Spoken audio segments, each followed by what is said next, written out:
कहाँ तक पढ़ेंगे हम लोग? अशोक में क्या देखिए राज्याभिषेक हो गया। चलिए अशोक का राज्याभिषेक हो गया। देखिए अशोक का राज्याभिषेक हो गया। ये भी अपने पूर्वजों के समान साम्राज्यवादी था, साम्राज्यवादी नीति का। साम्राज्यवादी समझते हैं आप लोग? उन्हें साम्राज्य का क्या करना? विस्तार करना है ना। इसने भी अपने साम्राज्य का विस्तार करना चाहा। अशोक का 13वां आप शिलालेख पढ़ेंगे तो उसमें लिखा हुआ है कि अशोक का जब राज्याभिषेक हुआ तो अपने राज्याभिषेक के 8वें वर्ष उसने क्या किया था? कलिंग पर आक्रमण किया। किस पर? कलिंग पर आक्रमण। तो इस कलिंग विजय को पढ़ना है। कलिंग विजय, कलिंग विजय इसको पढ़ना है।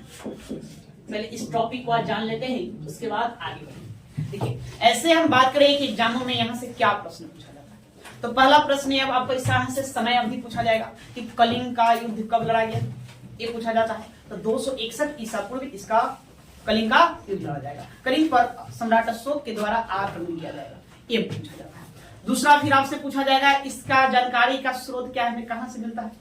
तो अशोक का शिलालेख पढ़ेंगे, उसके 14 शिलालेख में जो 13वें जो शिलालेख है अभिलेख है, तो उसी शिलालेखों में इस बात का जिक्र किया गया है कि अशोक के राज्याभिषेक के ठीक मतलब कितने वर्ष? 8वें वर्ष उसने किस पर आक्रमण किया था? कलिंग पर आक्रमण किया था। कलिंग आप समझ रहे हैं कहां? कलिंग कहां है? वर्तमान का जो उड़ीसा देख रहे हैं वही तब का क्या था? कलिंग था। अगर हम ये भारत की बात करें, भारत तो अशोक जब गद्दी पर बैठा तो उसके पास क्या नहीं था? देखिए ये तमिलनाडु का क्षेत्र नहीं था। किसका क्षेत्र नहीं था? ये तमिलनाडु। आप देखेंगे नीचे साउथ में तमिलनाडु नहीं था और ये केरला नहीं था। तमिलनाडु और केरला नहीं था। उसके अलावा यहाँ पर आप देखेंगे समुद्री तट है, समुद्री तट है। इस एक जो आज वर्तमान में क्या कहलाता है? उड़ीसा कहलाता है या ओडिशा इसको कहते हैं। यही उस समय का क्या था? कलिंग हुआ करता था। कलिंग, कलिंग एक यह क्षेत्र नहीं था। हालांकि कभी भी मौर्य लोग मौर्य साम्राज्य के अंतर्गत तमिलनाडु और केरल नहीं आया, लेकिन सम्राट अशोक जो है जो कलिंग को क्या करेगा? जीत करके मौर्य साम्राज्य में मिला देगा। ठीक है, ये प्रश्न पूछा जाता है। आपको बताया थे पिछले क्लास में कि प्रश्न आपसे आ जाएगा निम्नलिखित में कौन सा प्रांत या कौन सा राज्य मौर्य साम्राज्य में सम्मिलित नहीं था। तो दो ध्यान में रखना है, एक इसको एक तमिलनाडु ध्यान रखेंगे, तमिलनाडु, और दूसरा कौन? केरल, केरल ध्यान में रखेंगे, है ना। ये दोनों नहीं था। इन दोनों क्षेत्रों में दोनों जो प्रांत जो है यहाँ पर 3 राजवंश चोल, चेर और पांड्य इनका शासन हुआ करता था। वो भी अपने आप में काफी शक्तिशाली थे। और देखिए यहाँ पाटलिपुत्रा, यहाँ क्या है? पाटलिपुत्रा, पटना है ना, पाटलिपुत्रा, यहाँ से सत्ता का संचालन किया जाता था।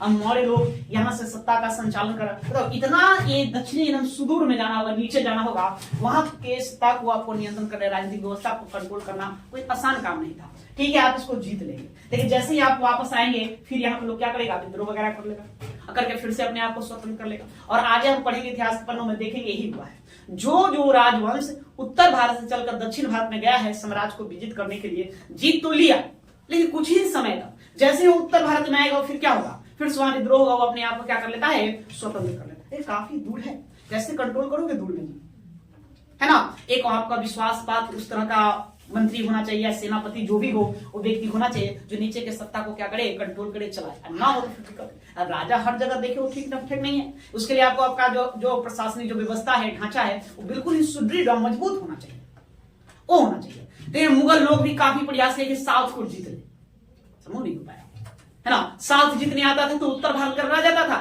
उत्तर भारत आता था फिर साउथ गड़बड़ हो जाता था, है ना।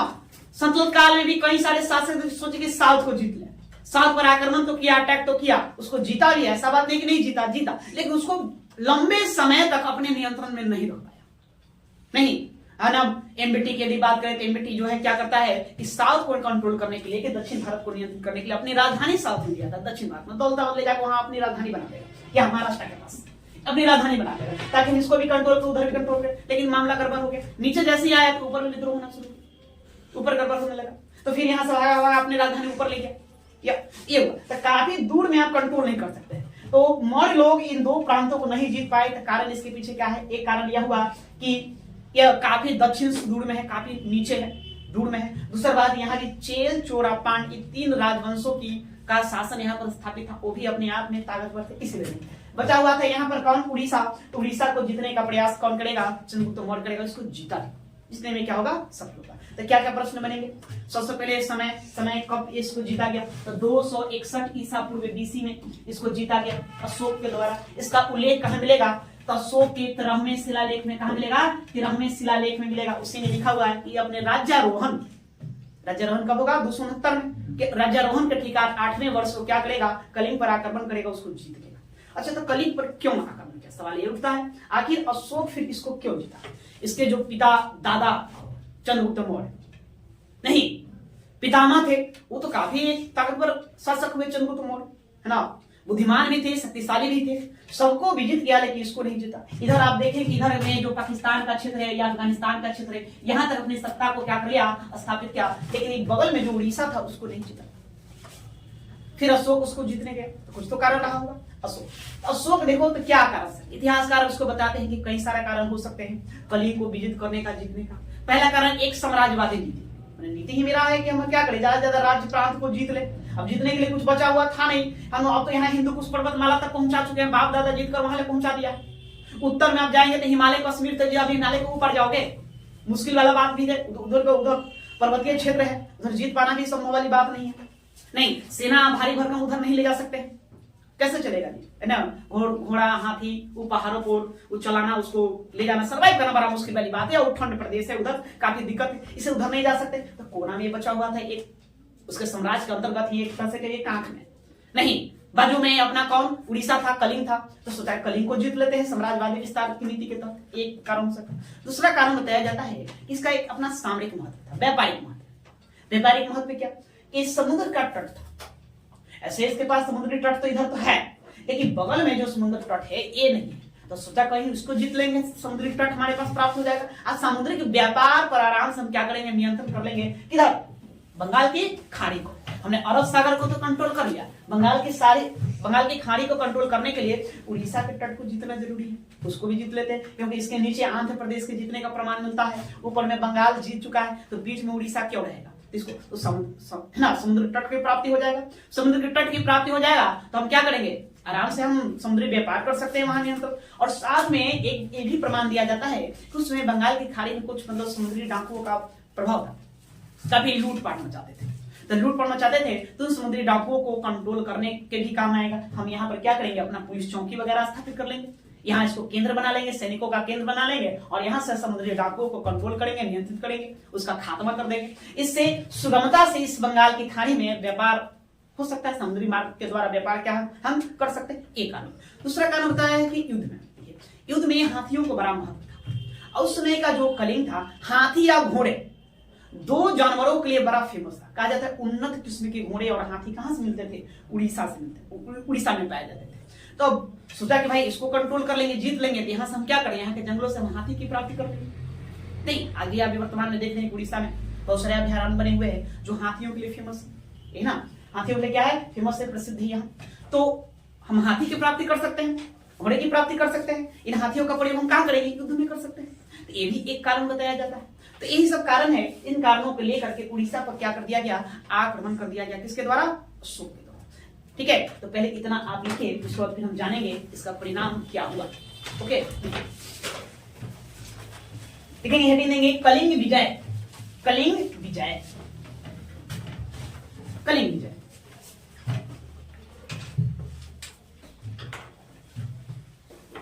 देखिए, अशोक अपने पूर्वजों की भांति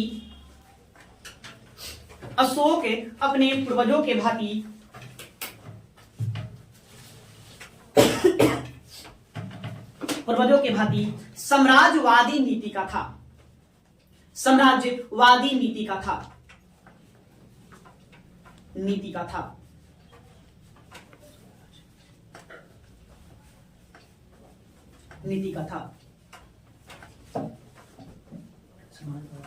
हाँ, साम्राज्यवादी नीति का था।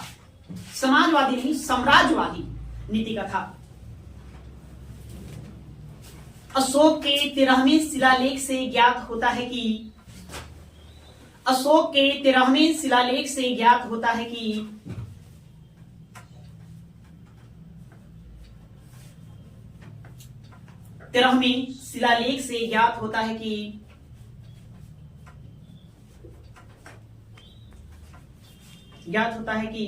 उसने अपने राज्याभिषेक के 8वें वर्ष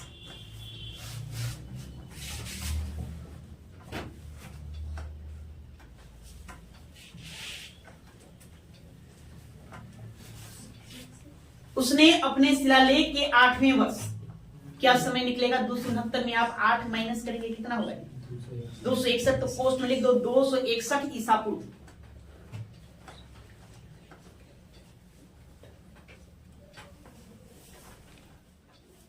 आठवें वर्ष कलिंग को विजित किया, कलिंग को विजित किया मैंने कलिंग को जीता।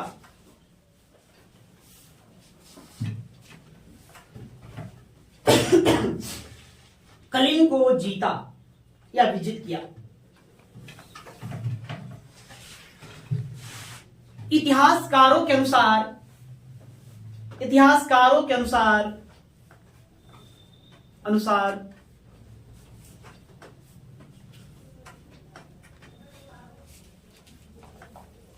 इस युद्ध के निम्नलिखित कारण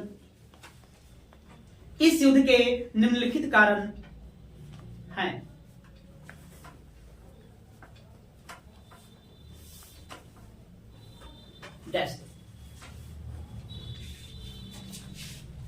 डैश देंगे, कारण लिख लेंगे। देखिए पहला अशोक के विस्तारवादी नीति,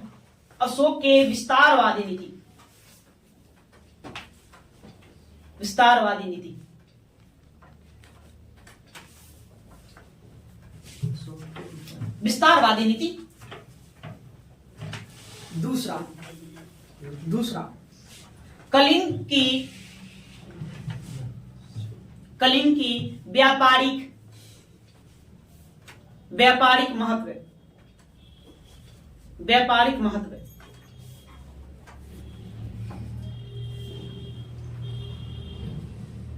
दूसरा बंगाल की खाड़ी में समुद्री डाकुओं, बंगाल की खाड़ी जो है उसमें समुद्री डाकुओं पर नियंत्रण स्थापित करना।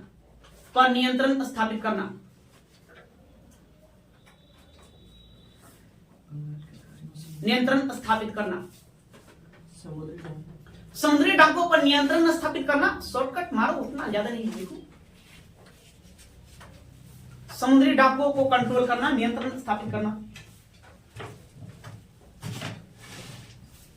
चौथा हाथी प्राप्ति हेतु। हाथी प्राप्ति हेतु,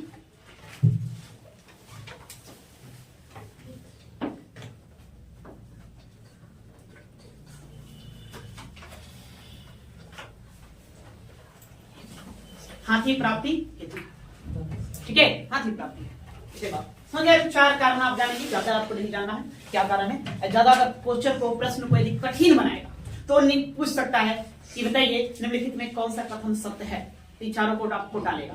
नहीं तो कलिंग युद्ध के संबंध में निम्नलिखित में कौन सा कथन सत्य है, समझे, तो उसमें इन सब ऑप्शनों को क्या करता है वो रख सकता है। या कलिंग युद्ध के क्या कारण नहीं थे, तो 4 मूलतः कारण बताए जाते हैं इतिहासकारों के द्वारा, विद्वानों के द्वारा कि ये हो सकते हैं।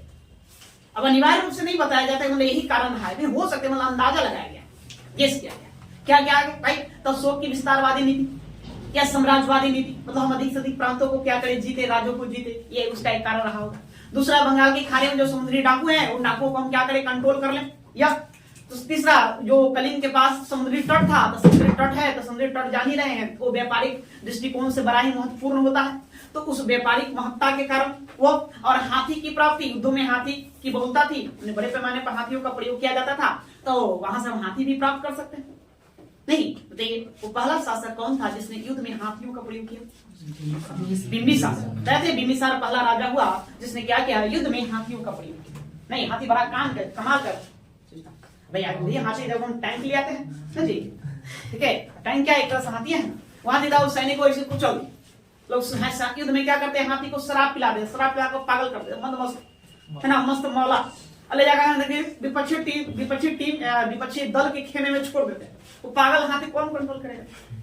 हाथी जब पागल होता है कोई कंट्रोल ना होता है, नहीं है ना। ऐसे मतलब कि 150 को कुचल दिया और 100 को हाथी छोड़ देंगे पागल, तब समझ रहे क्या होगा ना, भगदड़ मच जाएगा विपक्षी टीम के खेमे में। तो ये लोग हाथियों का प्रयोग करते हैं, हाथी बड़ा ही महत्वपूर्ण था। तो हाथी वाकई में वहां ठीक है, हाथी वाकई वहां पाए जाते हैं। बताइए उड़ीसा में कोई अभ्यारण्य जो हाथियों के लिए फेमस है? अगर सिमलीपाल अभ्यारण्य, उड़ीसा में आज भी सिमलीपाल अभ्यारण्य है, वो जाएंगे किस लिए फेमस है? हाथियों के लिए फेमस है। वहाँ एक भीतर कनिका है जो एक विशेष प्रकार के कछुओं के लिए फेमस है ना, उसका वहाँ संरक्षण किया जाता है। तो सिमलीपाल अभ्यारण्य वो आप उड़ीसा में है, आज भी हाथियों के लिए बड़ा फेमस है, हाथी वहाँ संरक्षित किए जाते हैं। तो एक आदमी, अब आइए परिणाम क्या लिखा, परिणाम क्या क्या बोले, परिणाम परिणाम देखिए, यदि आपको कलिंग युद्ध के बारे में जानना है, एक फिल्म है अशोका, क्या फिल्म है जी? अशोका। इसको यदि आप देखेंगे, इसमें हाँ शाहरुख खान एक्टर है, शायद शाहरुख खान है, हाँ वो। तो इस फिल्म को देखेंगे जिसमें यह पूरा का पूरा कहानी किस पर डिपेंडेड है, बना हुआ है। तो कहानी में कलिंग युद्ध को दिखाया गया है, कैसे कैसे होता है। उसमें देखेंगे कलिंग युद्ध में कि क्या होता है कि मौर्यों की सेना के द्वारा, अर्थात अशोक की सेना के द्वारा क्या किया गया है ना, कत्लेआम मचा दिया गया, माने भयंकर रक्तपात मचाया गया। लगभग मतलब कि कलिंग के सभी जो मेल सैनिक थे वो मारे गए। मेल सैनिकों के मारे जाने के बाद है ना, वहां की जो महिलाएं थी वो अस्त्र शस्त्र सुशोभित होकर के युद्ध के मैदान में पहुंचा। एक खबर अशोक के पास पहुंचता है, अशोक के पास एक खबर पहुंचता है ना, उसको मालूम हुआ, ज्ञात हुआ कि युद्ध लड़ने के लिए महिलाएं आ गई है। तब सुनकर उसको बड़ा अचरज, तो फिर क्या करता है, युद्ध भूमि में जाता है, युद्ध भूमि में हो जाता है, युद्ध भूमि में जाता है। युद्ध भूमि में जाकर वो देखा कि चारों तरफ लाशें ही लाशें बिछी, अस्त्र छत्र अवस्था में है ना, लोगों के शव पड़े हुए हैं, पूरा का पूरा मैदान खून से लाल बराबर, लोग दर्द से कहा रहे, चिल्ला रहे। वो जो रक्त रंजित जो दृश्य देखकर अशोक का हृदय ही द्रवीभूत हो गया। कभी नहीं सोचा था कि मतलब युद्ध का ये परिणाम होता है, लेकिन वो पहली बार युद्ध के मैदान में प्रत्यक्ष रूप से गया और देखा, देख करके उसका हृदय ही बदल गया। उसने उसी समय कसम खा लिया कि नहीं, आज के बाद हम क्या करेंगे, युद्ध नहीं करेंगे। उसने युद्ध नीति को त्याग दिया, अपना अस्त्र शस्त्र उतार कर उसी मैदान में छोड़ दिया, कहा कि आज के बाद मैं अस्त्र शस्त्र नहीं उठाऊंगा, युद्ध नहीं लड़ूंगा। नहीं, युद्ध की नीति को छोड़कर उसने कौन सा नीति, धर्म की नीति को अपना लिया। समझ गए, धर्म की नीति को अपना लिया। इसका एक परिणाम हुआ कि क्या, अशोक के हृदय में परिवर्तन, अशोक का हार्दिक परिवर्तन हो गया, हृदय का परिवर्तन हो गया। अशोक के नीतियों में बदलाव देखने को मिलेगा, है ना। वह अब क्या करेगा, युद्ध के मार्ग को छोड़कर, रास्ते को छोड़कर धर्म के मार्ग पर वो चलने लगा। ठीक है, अब वो शांति व्यवस्था को कायम करने में लग जाएगा। इसका एक परिणाम ये हुआ, कलिंग जो अभी तक अविजित था, अभी तक अविजित ऐसे आप नहीं कहेंगे। उसने बताया था कि जब हर्यक वंश की स्थापना हुई मगध की गद्दी पर, तो हर्यक वंश के बाद फिर कौन सा वंश आएगा, शिशुनाग। शिशुनागों के बाद कौन, नंद। नंदों का राजा था महापद्म नंद। तो नंदों का राजा महापद्म नंद वो क्या किया था, कलिंग को जीता था, विजित किया। हमने पढ़ा था, वहां से एक जिनसन की प्रतिमा भी उठाकर वो लिया था, हाँ, उसने उसको विजित किया। लेकिन महापद्म नंद के बाद फिर से वो क्या करेगा, स्वतंत्र कर लेगा अपने आप को। कलिंग फिर से स्वतंत्र कर लिया। अब उसकी स्वतंत्रता पर यह लगाम लगा देगा। अशोक के बाद कलिंग की स्वतंत्रता को स्वतंत्रता से वंचित कर दिया गया और उसे किसमें मिला दिया गया, मौर्य साम्राज्य के अंतर्गत। इसका एक परिणाम ये हुआ। और इस युद्ध में भारी मात्रा में रक्तपात हुए, बड़ी संख्या में लोग मारे गए। कहा जा अशोक के 13वें शिलालेख में लिखा हुआ है कि 1 लाख से अधिक लोग मारे गए और 1.5 लाख से अधिक लोग क्या बना दिए गए, बंदी बना लिए गए। और उसके बाद भी उसका दुष्परिणाम यह हुआ कि कई लोग ऐसे, उससे कहीं ज्यादा लोग ऐसे ही मारे गए, भूखमरी का शिकार हो गए। ठीक है, तो ये इसका इन सब को परिणामों को हम क्या करना है, उसको लिखना। तो लिखो परिणाम, लिखो नंबर 2 पहला लिखो,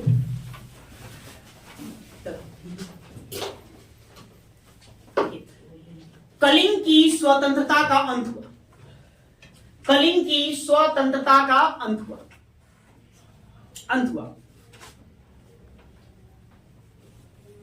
और इसे मगध साम्राज्य का एक प्रांत बना लिया गया।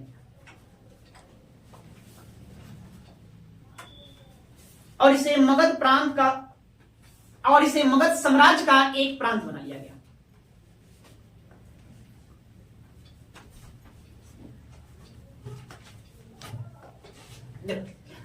जब इसको मगध में शामिल किया जाएगा, प्रश्न आपसे पूछा जाएगा कि जब एक कलिंग को मगध में शामिल किया गया तो उसकी राजधानी कहां? नहीं, देखिए, तो कलिंग के 2 हिस्से बनाए गए। कितने हिस्से किए गए? 2 हिस्से। उत्तर में जो था, उत्तर की जो राजधानी थी उसको तोसली, वो कौन थी, तोसली। और नीचे जो दक्षिण की राजधानी बनाएगा जौघर को। किसको बनाएगा? जौघर को। ऐसे आपसे प्रश्न पूछेगा कि कलिंग की राजधानी कहां थी, तो कलिंग की राजधानी कहां थी, तो तोसली राजधानी, तोसली। इसी को तोसल कहा गया। लेकिन जब अशोक द्वारा कलिंग को जीता गया और मौर्य साम्राज्य में मिला लिया गया, तो बड़ा ही विस्तृत था। तो विस्तृत था, इसके तो प्रशासन को चलाने के लिए इसको दो भागों में बांट दिया गया और उत्तरी जो कलिंग का भाग था उसकी राजधानी तोसली को बनाया गया और दक्षिणी कलिंग का जो भाग था उसकी राजधानी किसको बनाया गया? जौघर को बनाया गया। देखो ये प्रश्न आप एग्जामों में पूछ चुका है नहीं कि दक्षिणी कलिंग की राजधानी कहां थी? दक्षिणी कलिंग की राजधानी कहां होगी? जौघर। ऐसे आपको स्पष्ट रूप से पूछे कि कलिंग की राजधानी कहां थी, तो कलिंग की राजधानी कहां थी? तोसली थी। ठीक है, ये ध्यान में रखना है। उसी में जोड़िए तो प्रशासन के दृष्टिकोण से प्रशासनिक दृष्टिकोण से कलिंग की दो राजधानियां बनी, कलिंग की दो राजधानियां बनाई गई।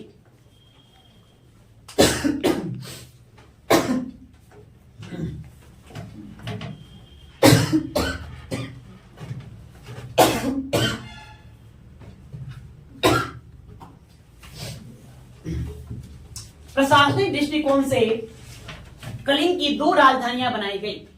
उत्तरी कलिंग की राजधानी तोसली, उत्तरी कलिंग की राजधानी तोसली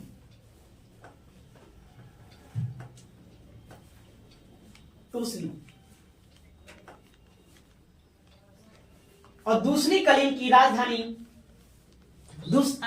दक्षिणी कलिंग की राजधानी जौघर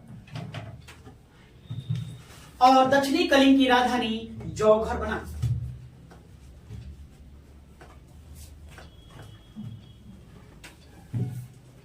जौघर बना।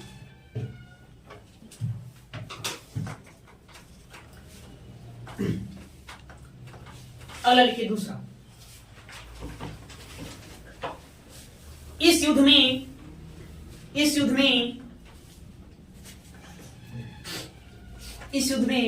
कलिंग वासियों की भारी संख्या में क्षति हुई।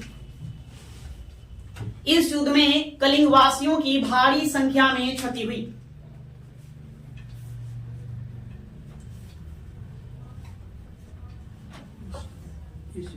इस युद्ध में कलिंग वासियों की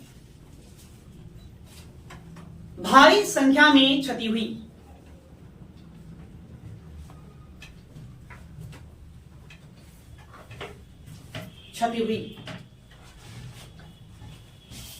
अशोक के 13वें शिलालेख के अनुसार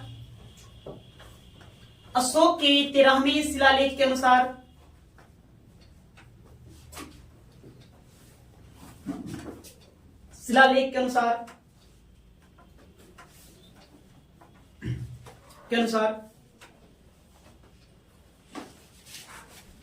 1 लाख से अधिक लोग मारे गए।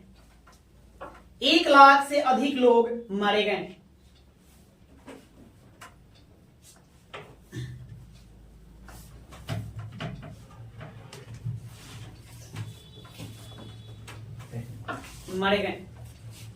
और 1.5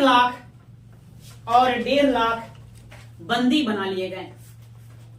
बंदी बना लिए गए।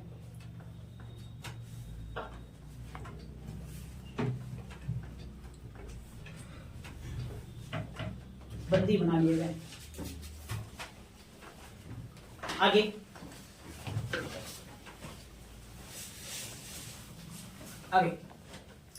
अगला लिखिए। कलिंग विजय से मौर्य साम्राज्य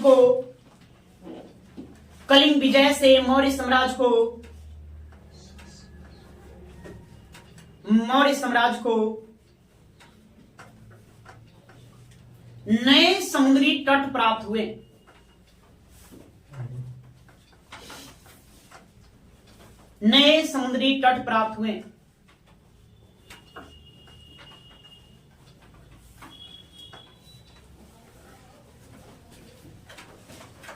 जिससे समुद्री व्यापार बढ़े।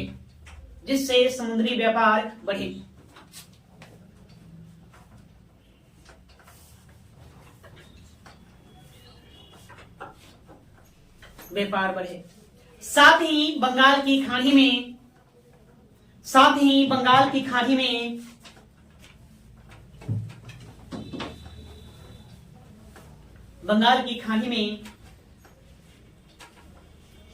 समुद्री डाकुओं पर नियंत्रण स्थापित किया गया। समुद्री डाकुओं पर नियंत्रण स्थापित किया गया।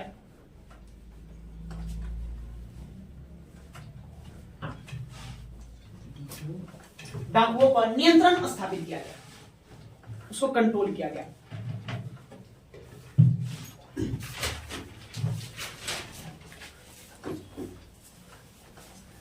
एक पॉइंट और लिखो।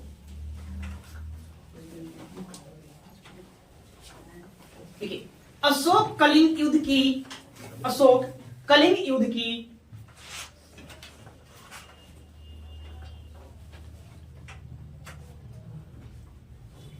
युद्ध की हृदय विदारक हिंसा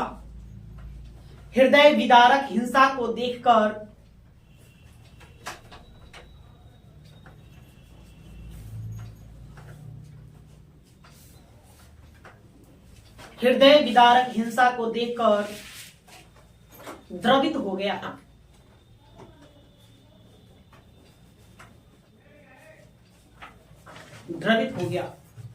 और भविष्य में कभी युद्ध न करने की घोषणा की।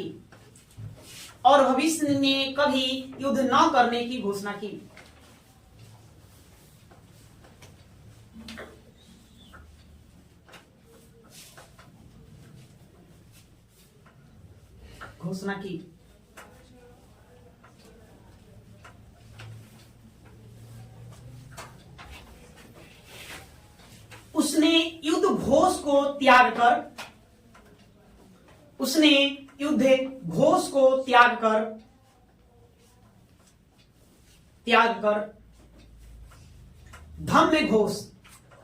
धम्म लिखेंगे, धर्म नहीं,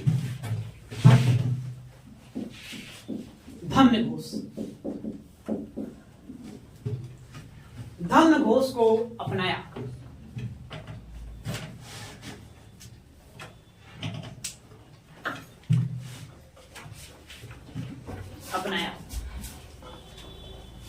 ठीक है, बात क्लियर है? तब बात आप समझ गए? चलो, तो ये इसके परिणाम इस युद्ध का। देखिए, प्रश्न ये कई बार एग्जामों में आए हैं कि किस युद्ध के बाद अशोक का हृदय परिवर्तित हो गया? कौन सा युद्ध? कलिंग युद्ध। ये इंपॉर्टेंट है, याद रखना। इसकी तारीख 261 ईसा पूर्व। कहां उल्लेखित है? तो अशोक के 13वें शिलालेख में उल्लेखित है। कौन सा शिलालेख? 13वें शिलालेख में उल्लेखित है। इतनी बातों को ध्यान में आपको रखना है, ज्यादा और इससे कोई बातें आपको जाननी नहीं। अब ये अशोक का धर्म में परिवर्तन।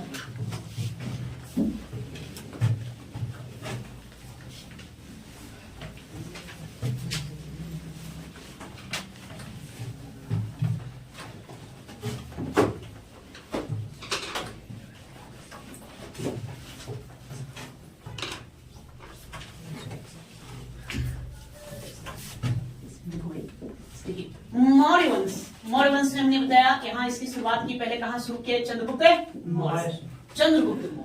तो चंद्रगुप्त मौर्य आप जानते हैं कौन सा धर्म मानता था? कौन सा धर्म है? जैन धर्म को इसने अपनाया। इसका पुत्र आया बिंदुसार। कौन आएगा? बिंदुसार। तो बिंदुसार कौन सा धर्म अपनाएगा? आजीवक। हाँ, ये याद रखने वाली बात है। कौन सा अपनाएगा? आजीवक संप्रदाय अपनाएगा। आजीवक संप्रदाय का यह था ये। उसके बाद अशोक आएगा। कौन आएगा? अशोक आएगा। अशोक। तो अशोक से देखिए दो प्रश्न पूछा जाता है। एक पूछा जाता है किसका उपासक था? उपासक। आप कौन सा धर्म मानता था? बस समझे? ठीक है। तो अशोक ऐसे इसने बौद्ध धर्म को अपनाएगा। कौन सा धर्म अपनाएगा? बौद्ध धर्म। इसी के कारण सम्राट अशोक का ही देन है कि बौद्ध धर्म एक अंतरराष्ट्रीय धर्म में परिणत। इसे मगध के भूमि से या निकल करके देश विदेश तक फैला। लेकिन बौद्ध धर्म अपनाने से पहले अशोक शैव धर्म को मानता था। शिव का उपासक था, ना भूले ना। इसका उपासक था, शिव का यह उपासक था। फिर इसने अपने इस शिव की उपासना करने का मतलब ब्राह्मण धर्म जो अपनाता था, शिव क्या बोलेंगे इसको? ब्राह्मण धर्म कहेंगे। धर्म पूछे तो क्या कह देंगे? ब्राह्मण धर्म। उपासक पूछे तो शिव का। ऐसे उसके पहले क्या था? ये ब्राह्मण धर्म को मानता था। लेकिन इस धर्म को त्याग करके अतः शिव उपासना को छोड़कर उसने किसको अपना लिया? तो किसके बाद? कलिंग युद्ध के बाद। देखिए, कलिंग युद्ध के बाद वास्तव में उसने बौद्ध धर्म का, लेकिन इसके पहले भी वो बौद्ध धर्म से परिचित था। कई किताबों में, पुस्तकों में इसके बारे में विस्तृत जानकारी दी गई है। कि क्या हुआ, कैसे घटना घटी कि अशोक ने बौद्ध धर्म को अपना लिया। प्रारंभिक समय में वो क्या करता था, अशोक जो है वो बौद्ध धर्म से परिचित था, उसके बारे में जानते थे। बौद्ध धर्म फेमस था। एक निग्रोध नामक एक बौद्ध भिक्षु थे, उनकी सभाओं में एक दो बार ये गया था। उनका प्रवचन उपदेशों को इसने सुना, अशोक ने सुना, उनसे वो प्रभावित भी हुआ। क्या हुआ, प्रभावित हुआ। फिर उसके बाद ये मोगली पुत्र तिस्मे, कौन, मोगली, याद आ रहा है मोगली पुत्र तिस्मे, तो ये कौन से बौद्ध संहिता में, तृतीय अशोक के समय। तो मोगली पुत्र तिस्मे के प्रभाव में आकर के इसका और ये क्या बोलते हैं, बौद्ध धर्म के प्रति और अग्रसर हुआ। और उसके बाद उपगुप्त नामक एक बौद्ध भिक्षु था, उसी बौद्ध भिक्षु से इसने बौद्ध धर्म की क्या ली, शिक्षा लेने के बाद फिर बौद्ध धर्म को अपनाया। कहा जाता है कि मूलतः यह बौद्ध धर्म को अपनाएगा कलिंग युद्ध के बाद। कलिंग युद्ध में इसने जो इतनी बड़ी संख्या में नरसंहार को देखा, भारी भरकम नरसंहार को देखने के बाद इसका हृदय विदारक हो गया और यह बौद्ध संघ में शामिल हो गया जाकर, और 1 वर्षों तक उसी बौद्ध संघ में अपना पड़ा रहा, वहीं पर अपनी शिक्षा दीक्षा को देते रहा। 1 वर्ष के बाद फिर उस बौद्ध संघ से बाहर निकलता है और अपने राज्य के जितने भी मशीनरी तंत्र थे, मतलब जितने भी संसाधन थे, उन सभी संसाधनों को बौद्ध धर्म के प्रचार प्रसार में लगा देगा और ये अपना एक अलग से एक नीति चलाएगा। उसी नीति को हम धम्म की नीति कहते हैं। क्या कहते हैं, धम्म नीति। अब ये धम्म नीति का मतलब क्या, बौद्ध धर्म नहीं, बौद्ध धर्म में धम्म की नीति क्या थी, इस पर हम चर्चा करेंगे। फिलहाल अभी इसको आप, ठीक है। तो देखिए यहाँ से प्रश्न क्या बनेगा, प्रश्न आपसे बनेगा पहला, क्या अशोक किसका उपासक था, शिव का उपासक था। कौन सा धर्म मानता था, बौद्ध धर्म। किससे वो प्रभावित होकर बौद्ध धर्म अपनाया, तो मोगली पुत्र से प्रभावित होगा। फिर प्रश्न आपको पूछेगा कि सम्राट अशोक को किसने बौद्ध धर्म में दीक्षित किया, तो दीक्षित कौन करेगा, उपगुप्त को क्या करेगा, दीक्षित करेगा। ये बातें सारी लिखा गया है, इसी को आपको ध्यान रखना। यहाँ से ही 3-4 प्रश्न आपसे बनेंगे, पूछा जाए, ठीक है। तो लिखिए,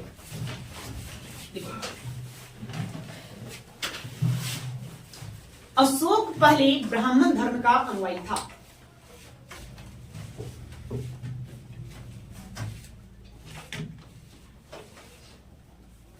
अशोक पहले ब्राह्मण धर्म का अनुयायी था।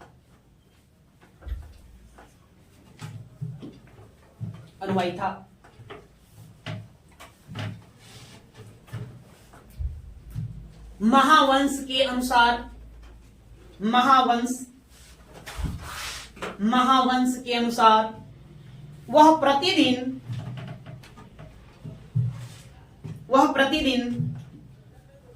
60,000 ब्राह्मणों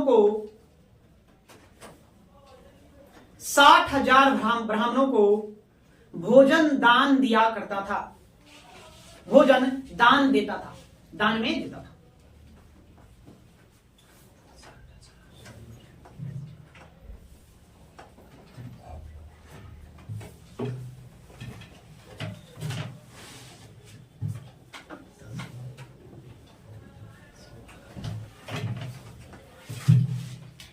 कलहन की राज तरंगिणी लिखेंगे, कलहन की राज तरंगिणी, आगे पॉइंट बनाइए। कलहन की राज तरंगिणी से ज्ञात होता है कि वह, कलहन की राज तरंगिणी से यह ज्ञात होता है कि वह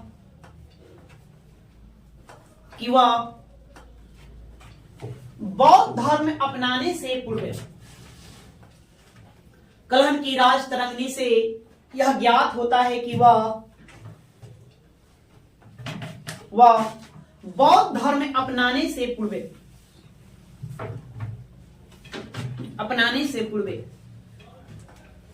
भगवान शिव का उपासक था, भगवान शिव का उपासक था।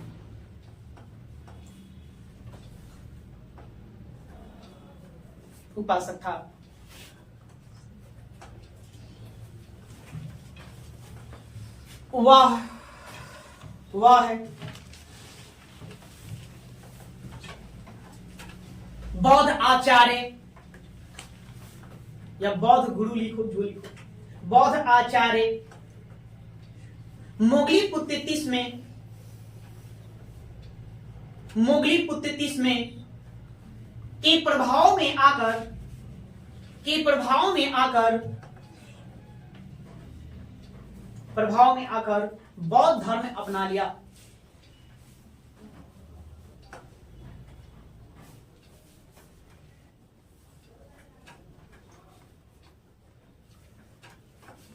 बौद्ध धर्म अपना लिया।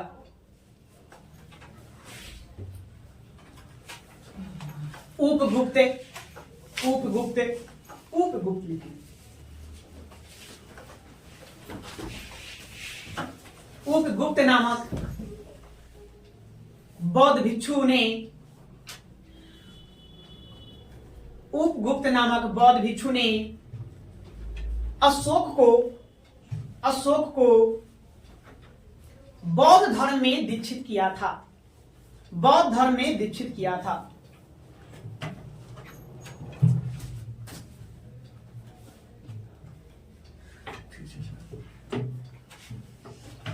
उपगुप्त नामक बौद्ध भिक्षु ने अशोक को बौद्ध धर्म में दीक्षित किया था।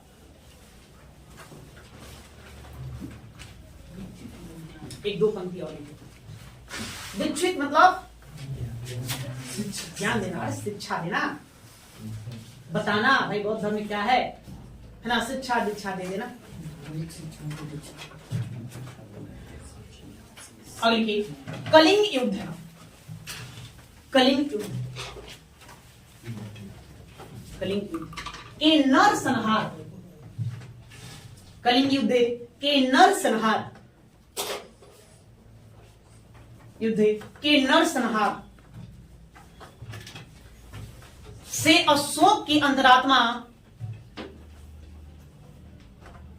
कलिंग युद्ध के नरसंहार से अशोक की अंतरात्मा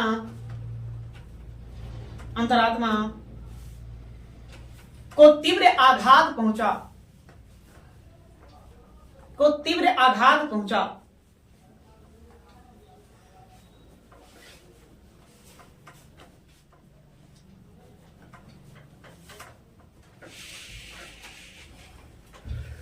और वह विधिवत रूप से बौद्ध धर्म को अपना लिया।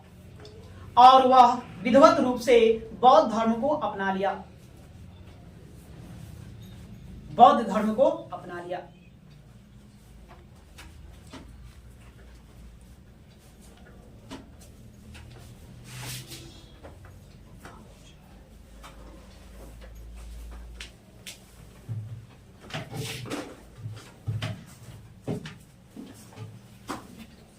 वह लगभग एक वर्षों तक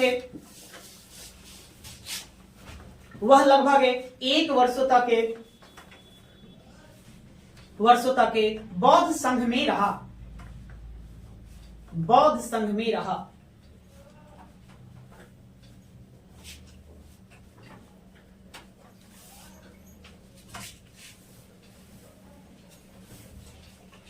उसके बाद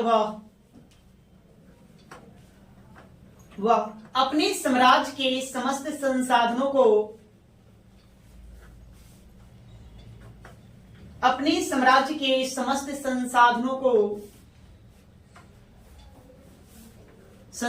को बौद्ध धर्म के प्रचार प्रसार में लगा दिया। संसाधनों को बौद्ध धर्म के प्रचार प्रसार में लगा दिया।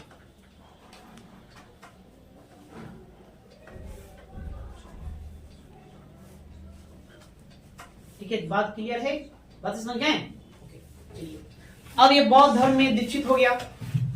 दीक्षित होने के बाद संघ में भी रहा। संघ में रहने के बाद वहां से आएगा और क्या करेगा? बौद्ध धर्म का प्रचार प्रसार करेगा। साथ ही धर्म की नीति को अपनाया।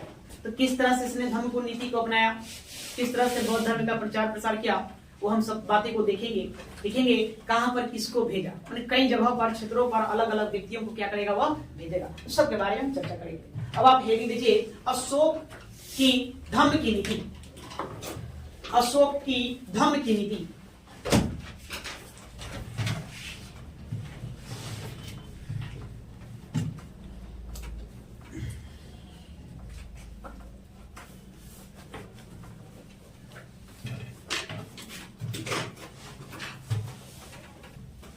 आगे हम अगले क्लास में देखेंगे। धम्म की नीति बड़ा विस्तृत है, तो एक ही क्लास में इसको कंप्लीट करेंगे। ठीक है।